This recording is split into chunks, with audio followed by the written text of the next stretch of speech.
Welcome to The Business. I'm Catherine Robinson. Coming up on the program, Clayton's lockdown. Business calls for clarity on the New South Wales restrictions. I'm just frustrated that it's been kind of a lockdown you have when you're not having a lockdown at times, and that's what has allowed the virus to spread. And China chill. Tourism operators target new markets on fears the diplomatic stoush will prevent Chinese visitors returning. To me, the next steps for tourism from a Tasmanian, from our business perspective, Japan #1, Indian subcontinent #2. As the Sydney COVID cluster spreads, economists are crunching the numbers on the cost to the New South Wales economy, which accounts for 32% of the national GDP. Treasury estimates that each week of lockdown knocks $850 million off activity, 0.13% off GDP. But AMP Chief Economist Shane Oliver puts that higher and warns the cost will progressively cause more damage if the lockdown is extended. My estimate is that it's costing the New South Wales economy, and therefore by definition the national economy, about $1 billion a week. So we're already into the third week, so we're running up to $3 billion in total. If it gets extended, say, for another 4 weeks, we're looking at a $7 billion cost. Not as bad as the $15 billion or so that it cost the Victorian lockdown around the middle of last year, but still a big hit to the New South Wales economy. The New South Wales Premier Gladys Berejiklian says additional COVID support is imminent after ongoing discussions with the Commonwealth, despite Josh Frydenberg repeatedly ruling out the reinstatement of JobKeeper. I can assure you that the New South Wales Treasurer Dom Perrottet and I have been involved in very high-level discussions on an ongoing basis. The New South Wales Government has done a lot of work in this regard, and I hope to have something to announce within the next couple of days. So it's imminent. The announcements we've already made in relation to business support was on the initial assumption that the lockdown would be for a fortnight, and that commences on the 19th of July. Obviously, what we announce in the next few days will have a mind on supporting businesses potentially for a longer period, depending on how long the lockdown lasts. Well, the Premier has advised it will be almost unlikely that the lockdown will end on Friday. Justin Levis is CEO of Q Clothing, a leading Australian fashion retailer. The family-owned business has closed all its Q and Veronica Main stores in Greater Sydney, while many competitors continue to trade with COVID-safe practices in place. Mr Levis is calling for tighter restrictions and the closure of non-essential stores due to the escalating COVID crisis in New South Wales. I'm just frustrated that it's been kind of a lockdown you have when you're not having a lockdown at times, and that's what has allowed the virus to spread. It's just really frustrating me that people think, yeah, but we're locked down, but it's all right. I'm just going to have a few friends over. We'll just have a small party, but, you know, that's all right. But we're still locked down because it's just people that I know. You're a leading Australian fashion retailer, but some of your competitors are still trading within government guidelines, COVID safely. You've shut your shops.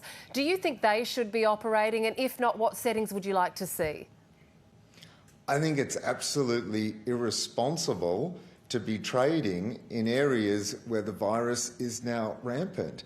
It really frustrated me on the weekend, actually. I had to go just quickly to the shops, you know, the one person in my household. I just went to the supermarket to get the groceries done. And in doing so, from the car park to the supermarket, I saw other retailers open with people inside the stores shopping. I don't understand it. I don't see how that's responsible, and really they might be doing it within the law, but I don't think that should be allowed. So who's being irresponsible here? Is it the consumer or the business operator? I think it's a combination. It's both, and that's why it is sort of coined this Clayton's lockdown, because are we allowed to, aren't we not? You know, is it essential that I have to buy this handbag now to, you know, to look good whilst I go to the shops? Yeah, is that part of the problem then, around the confusion about what constitutes essential work, what constitutes essential shopping? I mean, should there be a national approach towards definitions around hotspots, essential work, essential services? Look, I really wish there could be a national approach. I would prefer that, but obviously states have their own different jurisdictions. But with this virus, I mean, to me, a national approach does make more sense. So what settings would you like to see? What I would like to see is if there's a hotspot or the virus, if there's an outbreak, I think no matter where it is in Australia, I'd like to see that it's not necessarily state-based, but we ring-fence wherever the virus has been. I have here in my office today, there are people that are from those suburbs where the virus is blatantly rampant now. So I've definitely made the decision to say to those people, look, I'm sorry, but you're not able to come to work tomorrow until we see where this is heading. And I have to say it's extremely detrimental to my business in doing this. Yeah, if I can ask you, Justin, a few questions about that. The head of the Retailers Association, Paul Zara, has said today that the damage to the retail sector is around $1 billion per week. What's the impact to your business? It's massive. So our New South Wales business is approximately at least 30% of our total turnover. I'm proudly made in Australia. We're Australia's largest manufacturer of clothing. That's all fantastic, but unfortunately the hotspots where they are now is where my manufacturing base is. So whilst my business outside New South Wales, around Australia and indeed internationally is still trading, unfortunately it's really going to hurt me because I'm having to shut down my manufacturing base now. And as I said, even my workers in my office here, again, making clothes for people that aren't in lockdown areas, they're not able to come into work now either. So the detriment to my business is significant. However, even though it is significant, I would still say I'd rather take the hit in one harder, shorter spike than have it prolonged the agony, and I think that'll be economically more harmful. Well, we know that there's a Commonwealth and state support packages. We know that they're imminent. What do you want to see? What do you need to see for your business and your workers? I like a sort of system that's more equitable, that can sort of be deposited, say, into people's bank accounts directly and is more equitable to their financial circumstances. But even if they reignited something like JobKeeper for us, I guess that's a huge step forward. Justin Levis, thank you for your time. Thank you. Australian tour operators that were once reliant on Chinese tourists are now targeting visitors from other countries as they plan for borders to reopen. Experts warn travellers from China are unlikely to return at pre-pandemic levels unless diplomatic relations improve. The government says it's confident the Australian sites will lure them back. Stephanie Chalmers reports. Being an Australian icon is tiring work. It's feeding time for these devils on Tasmania's east coast. Border closures have eaten into this park's business. Before the pandemic, up to 70% of its visitors came from overseas. We do rely a lot on international guests, and they do love our Australian native animals as well. Many of those visitors came from China during the country's Golden Week holiday, but last year the tourist tap was quickly turned off. Now, we were getting up to 6-7 bus tours a week, if not more, and pretty well that got switched off straight away. China was Australia's largest source of visitors and tourist dollars in 2019. There were 1.4 million short-term arrivals. Nearly 800,000 of those were here for a holiday, and they spent $3.3 billion. Winter is off-season in Tasmania, so fewer tourists are to be expected. But some operators are worried that even when international borders reopen, the diplomatic chill with China could see fewer visitors. This lavender farm was once popular with many Chinese tourists, even President Xi Jinping. He was given one of our bears as a present from the government. Now, that was what seems like a long time ago now, and we started to notice a cooling off in the quality of the relationship. The owner, Robert Ravens, is already sowing the seeds beyond China for when borders reopen.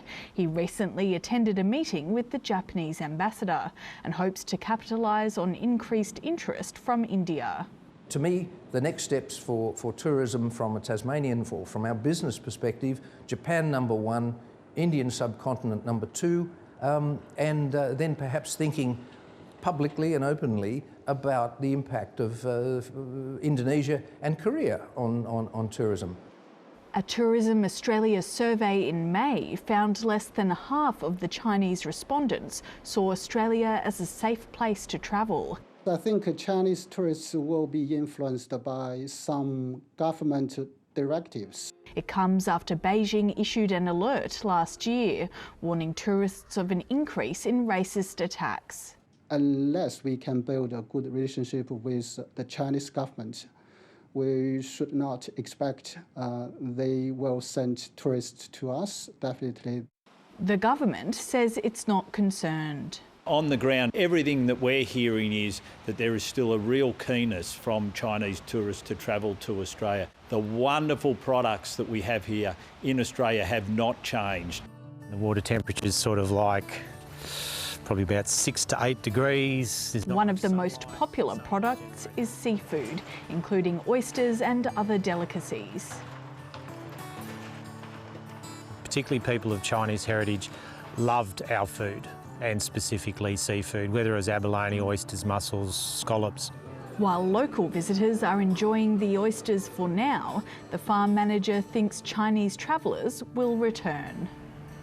Ultimately, Tasmania's produce is highly sought after, and I believe they'll come back once everything is back to normal. A taste of Australia he hopes hasn't been forgotten. To markets which jumped at the open, blue chips and miners helping the All Ordinaries 0.8% higher. And the Aussie dollar is lower against the greenback. Julia Lee from Burman Invest joined me after the market closed. Julia, what drove the market today? Kathy, it was a good day on the Australian share market with a rise of 0.8%. We did see another record performance from Wall Street on Friday, so that really helped our market higher. In particular, it was the miners that had a standout performance. We saw the material sector up by a massive 2.2%, with our big miners like BHP Billiton up by 3%. On the flip side, we know that economic performance in Australia is all about how we deal with COVID-19. And New South Wales makes up about 1/3 of Australia's economy by GDP numbers. So those stocks that are exposed to things like travel as well as the New South Wales lockdown, unfortunately were sold off. So stocks like Flight Centre, Webjet, Star Group, all sold off on the market today. OK, and building approvals was out today, a little weaker than the past numbers. We did see a fall of 7.1%, and that was really driven by building house approvals. If we have a look at the apartment area, that was actually up by 1.2%, driven by Western Australia. And if you're wondering how things are looking state by state, Queensland saw the largest falls, down by 13%, followed by South Australia down 12%, and New South Wales down 11%. But we did see strength in Victoria, up by 3%, and Tasmania also doing well, up by 2%. Although the fall in building approvals of 7.1% sounds like a big fall, if you look at the numbers compared to a year ago, they're actually up by more than 50%. And Julia, what's on for the rest of the week?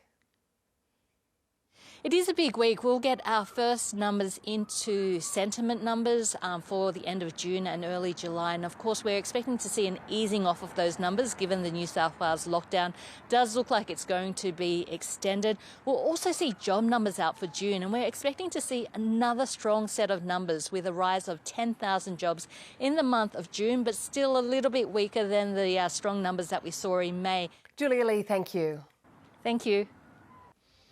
And that's all from The Business. For more on those stories, head to the ABC News website and click on the business page, and you can catch the program anytime on iView. I'm Catherine Robinson. Thanks for your company. Good night.